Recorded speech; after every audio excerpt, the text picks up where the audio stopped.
Hello दोस्तों, नमस्कार। मैं नवीन भारती स्वागत करता हूं आपका हमारे चैनल हाउ डॉक्टर थिंक्स में। आज हम बात करने वाले हैं एक बहुत ही कॉमन समस्या के बारे में जो आजकल बहुत ही ज़्यादा देखने में आ रही है, जिसे हम जानते हैं बैक पेन के नाम से। तो बैक पेन क्या होता है और इसका ट्रीटमेंट क्या है, इसको हम कैसे ठीक कर सकते हैं और ये कितने तरीके का होता है, सब कुछ पूरी डिटेल बैक पेन की आज हम इस वीडियो में जानने की कोशिश करेंगे। देखिए, सबसे पहले हमें बैक पेन समझने से पहले हमें ये समझना ज़रूरी है कि जो स्पाइन होती है, हमारी स्पाइन कैसी होती है और उसके अंदर क्या क्या प्रेजेंट होता है। सबसे पहले हम यहाँ पे एनाटॉमी जान लेते हैं स्पाइन की। अब जो हमारी स्पाइन होती है वो छोटी छोटी वर्टेब्रा से मिलके बनी होती है। जैसे कि आप यहाँ पे देख पा रहे हैं, यहाँ पे छोटी छोटी वर्टेब्रा हैं और एक पूरी स्पाइन हमारी तैयार हो जाती है। अब इसमें स्पाइन में छोटे छोटे कर्व्स होते हैं जो प्राइमरी और सेकेंडरी कर्व के नाम से जानते हैं। जो हमारी स्पाइन है वो 3 पार्ट्स में डिवाइडेड है मेनली।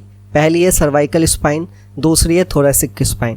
थोरेसिक स्पाइन जब ज़्यादा कर्व आ जाता है तो हम उसे काइफोसिस डिफॉर्मिटी का नाम दे देते हैं। उसके बाद लास्ट वाला होता है हमारा लंबर स्पाइन। जो लंबर स्पाइन में अगर ज़्यादा कर्व आ जाता है उसे लॉर्डोटिक कर्व यानी लॉर्डोसिस के नाम से जानते हैं, जो कि एक पेनफुल कंडीशन भी बन सकती है आगे चल के।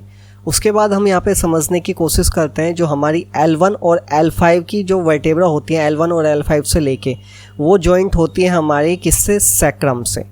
अब सैक्रम में भी 2 जॉइंट होते हैं हमारे साइड में, जिसे हम जो ये आपको सैक्रम यहाँ पे अब नज़र आ रही है, इस सैक्रम में 2 जॉइंट आपको देखने को मिल रहे हैं। इनको बोलते हैं हम सैक्रोइलिक जॉइंट, जो कि हिप बोन के इलियम से और सैक्रम से अटैच होते हैं। ठीक है, अब हम बात करने जा रहे हैं यहाँ पे एक वर्टेब्रा जो होती है हमारी। अगर एक सिंगल वर्टेब्रा को हम निकाल के देखें, इस वर्टेब्रा के अंदर बात करें तो जो सबसे पहले ये ऊपर वाला पार्ट होता है जो कि आपको राउंड राउंड दिख रहा है, ये होता है वर्टेब्रल बॉडी। उसके बाद जो एक रिंग की फॉर्मेशन हो रही है, इसको हम रिंग बोलते हैं। या फिर अब जब ये रिंग है एक छोटी सी, इसमें अगर हम एक के ऊपर एक पूरी वर्टेब्रा बॉडी रख दें तो एक कैनाल की फॉर्मेशन करती है, जिसे हम स्पाइनल कैनाल का नाम देते हैं। और इससे क्या पास होती है, हमारी पूरी एक स्पाइनल कॉर्ड पास होती है। अब स्पाइनल कॉर्ड जो हमारी पास हो रही है, अब आप देख पा रहे हैं इसमें हमें क्लियरली विजिबल हो रहा है इस डायग्राम के अंदर।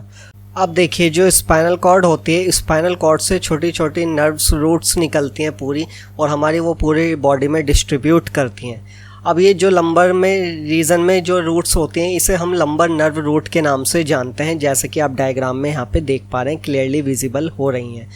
अब देखिए, जो हमारी लंबर रीजन की नर्व रूट्स हैं वो हमारे पेल्विस और लोअर रीजन में सप्लाई करती हैं। जो थोरेसिक नर्व रूट्स हैं वो हमारे थोरेसिक में, और जो सर्वाइकल नर्व रूट हैं वो हमारे हेड में और आर्म में और हैंड में सप्लाई करती हैं। उसके बाद स्पाइनल सेगमेंट्स जो होते हैं, स्पाइनल सेगमेंट्स के बीच में एक डिस्क होती है, जैसे कि अभी आप डायग्राम में देखें, यहाँ पे कोई डिस्क नहीं है, जिसे हम इंटरवर्टेब्रल डिस्क के नाम से जानते हैं। अब हम यहाँ पे जानने की कोशिश करते हैं कि बैक पेन कितने तरीके का हो सकता है आपको।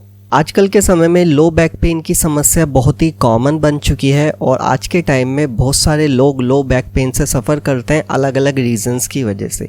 लो बैक पेन वैसे तो 3 पार्ट्स में डिवाइडेड किया गया है। एक्यूट जो कि 6 हफ्ते का होता है, सब एक्यूट जो कि 3 महीने तक रह सकता है, और क्रॉनिक लो बैक पेन जो कि साल भर या उससे अधिक रह सकता है। अब बात करते हैं कि बैक पेन होता क्यों है, यानी कि कॉजेज़ ऑफ बैक पेन। देखिए, जो लोअर बैक पेन है वो ज़्यादातर लंबर रीजन में शुरू होता है, जो कि L1 और L5 के बीच में होता है। अब इसमें जो हमारी जो वर्टेब्रे होती हैं वो लिगामेंट और मसल से अटैच होती हैं, और जो हमारा पूरा वेट बेयरिंग है और मूवमेंट है, हमारी मोबिलिटी, वो मसल्स और लिगामेंट से कंट्रोल होती है। जो वेट होता है हमारा डाउनवर्ड जाता है, और अगर कोई भी मसल लूज़ होती है या फिर लिगामेंट टाइट होते हैं तो ये बैक पेन कोज करता है।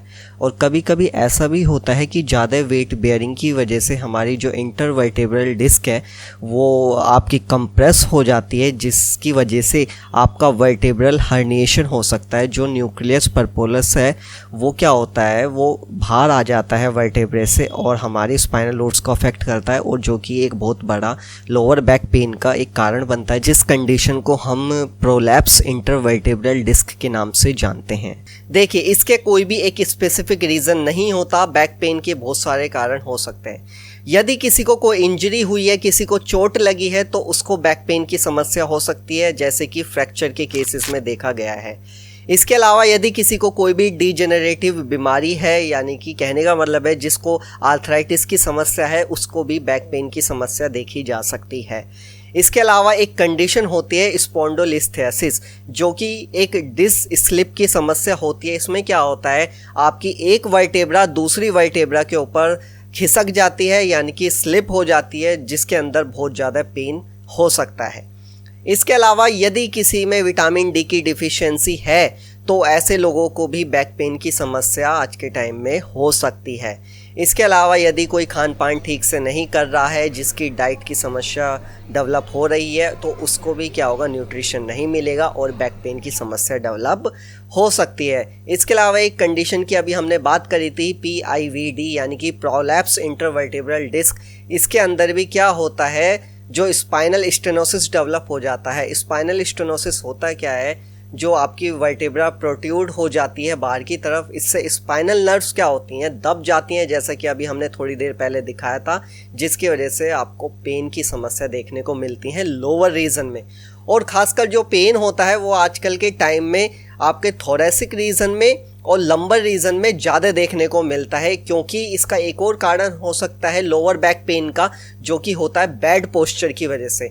आजकल के टाइम में लोग ऐसे, उनकी लाइफ स्टाइल हो गई है जो लंबे समय तक रहकर काम करते हैं, हाई सिटिंग टॉलरेंस उनकी बढ़ चुकी है और कंप्यूटर पर बैठे बैठे काम करते हैं। और आजकल के स्टूडेंट लंबे समय तक बैठे रहते हैं और पढ़ाई करते हैं, जिसकी वजह से हमारा बैड पोस्चर डेवलप हो चुका है और बैड पोस्चर डेवलप होने से लो बैक पेन की समस्या देखने को मिल सकती है।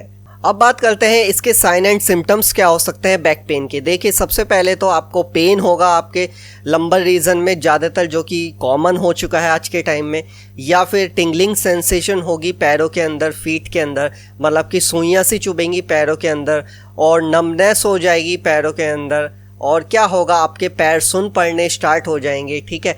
और क्या क्या होता है, किसी किसी केसेस में ऐसा भी देखा गया है, जो उनका पेन होता है वो रेडिएट करके, जो आपके लंबर रीजन से शुरू होता है, बैक से शुरू होकर आपके टांगों तक आता है, फीट तक आता है, और उसको हम कहते हैं रेडिएटिंग पेन, जिसे हम मेडिकल कंडीशन में शैटिका के नाम से भी जानते हैं। तो यही इसके साइन और सिम्टम्स होते हैं। अब जो इसके ट्रीटमेंट है कि बैक पेन को हम कैसे ठीक कर सकते हैं, तो इसके लिए हमने कुछ एक्सरसाइज बताई है। अब उस एक्सरसाइज को जानने के लिए आपको हमारी नेक्स्ट वीडियो का इंतज़ार करना पड़ेगा, क्योंकि अगर हम इस वीडियो में ही सब कुछ बता देंगे तो ये वीडियो बहुत ज़्यादा लंबी हो जाएगी और आप भी बोर हो जाएंगे। तो इसलिए हम जो इसकी एक्सरसाइज है कि बैक पेन को कैसे ठीक किया जाए, तो उसके लिए हम एक नई वीडियो निकालने वाले हैं जल्दी, तो आप उसका वेट कीजिए। तब तक के लिए thanks for watching this video. मिलते हैं जल्दी नेक्स्ट वीडियो में। Thanks for watching.